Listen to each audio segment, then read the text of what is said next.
আমি এনসিপির সাথে ছিলাম, আছি ইনশাল্লাহ। এনসিপি সরকার গঠন পর্যন্ত এনসিপির সাথেই থাকবো ইনশাল্লাহ। সরকার গঠনের পরে জনগণের সাথে আবার থাকবো।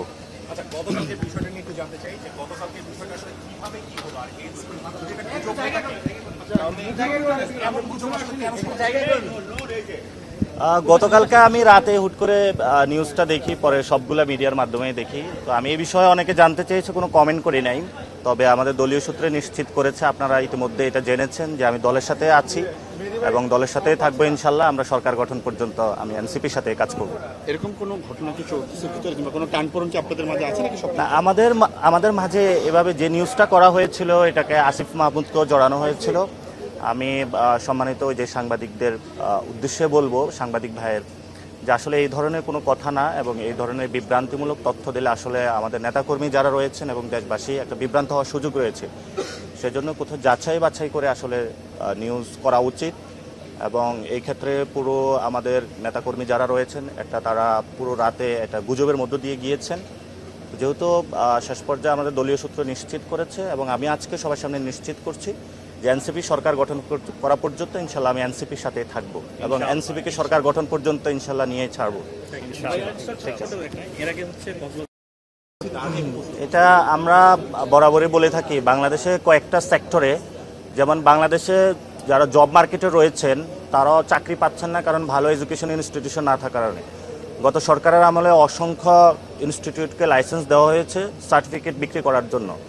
তেমনিভাবে মিডিয়া সেক্টরও অসংখ্য লাইসেন্স দেওয়া হয়েছে, এবং সেখানে কিন্তু বর্তমানে যারা সাংবাদিকতা করছেন তারা সুষ্ঠু সাংবাদিকতা করতে পারছেন না, বেতন কাঠামো কারণ মিডিয়া দেওয়া হয়েছে কিন্তু জনবল সংকট, এবং দলীয়ভাবে অনেক লাইসেন্স দেওয়া হয়েছে। ফলত এই জায়গা থেকে আমি তথ্য উপদেষ্টার কাছে আহ্বান জানাবো যে আমাদের মানসম্মত কিছু লাইসেন্স দেওয়া উচিত, আর যারা অপসাংবাদিকতা বা গুজবের মধ্য দিয়ে জনগণকে বিভ্রান্ত করতে চায় সেই বিষয়ে আসলে একটি কাঠামো বা নীতিমালা করা উচিত, যাতে যারা সত্যিকার সাংবাদিকতা বাংলাদেশে করে তাদের এই ধরনের একটি অস্বস্তিকর পরিস্থিতিতে পড়তে না হয়, এবং বাংলাদেশের আসলেই গণমাধ্যমের প্রতি যে ধরনের আস্থাহীনতা দিন দিন তৈরি হচ্ছে সেটা যাতে আবারই ফেরত আসে।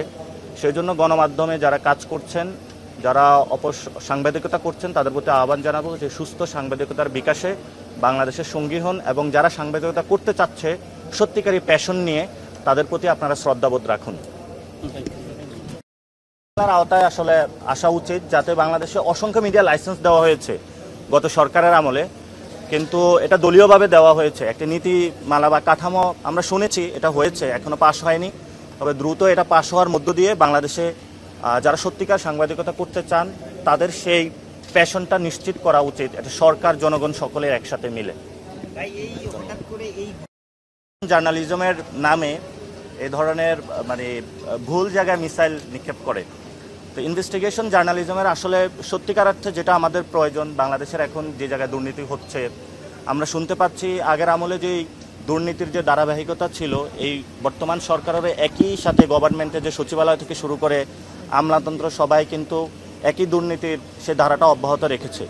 তো কোথায় দুর্নীতি হচ্ছে, আমাদের মিলিটারি যে সংস্কারগুলো রয়েছে, পুলিশের সংস্কার, বিভিন্ন সংস্কার কমিশনের যে রিপোর্টগুলো আসছে, সেখানে কোথায় ব্যর্থ হয়েছে সেগুলো নিয়ে আসলে ইনভেস্টিগেশন জার্নালিজম করা উচিত। কিন্তু আমরা দেখতে পাচ্ছি যে পার্সোনাল কে কী করে রাতের মধ্যে একটা গুজব ছড়িয়ে দিচ্ছে। এ ধরনের আসলে এই অপসাংবাদিকতা থেকে বেরিয়ে আসা উচিত ওনাদের। এবং এটা নির্দিষ্ট আমরা দেখতে পেয়েছি, একটা নির্দিষ্ট ব্যবসায়িক গোষ্ঠী যাদের কয়েকটা পত্রিকা এবং টিভি চ্যানেল রয়েছেন, ওই জায়গাতে যারা সুস্থ সাংবাদিকতা করতে চাচ্ছেন তারাও অপসাংবাদিকতার শিকার হচ্ছেন, এবং তাদের প্রতিও মানুষের ডিসরেসপেক্ট আসতেছে। সেজন্য ওই মিডিয়া হাউসগুলোতেও যারা কাজ করছেন, আপনারা আপনাদের সহকর্মীদের প্রতি এই মেসেজটা পৌঁছে দিবেন, যাতে সুস্থ ধারার একটা সাংবাদিকতার এবং বাংলাদেশে আমরা চর্চা শুরু করতে পারি।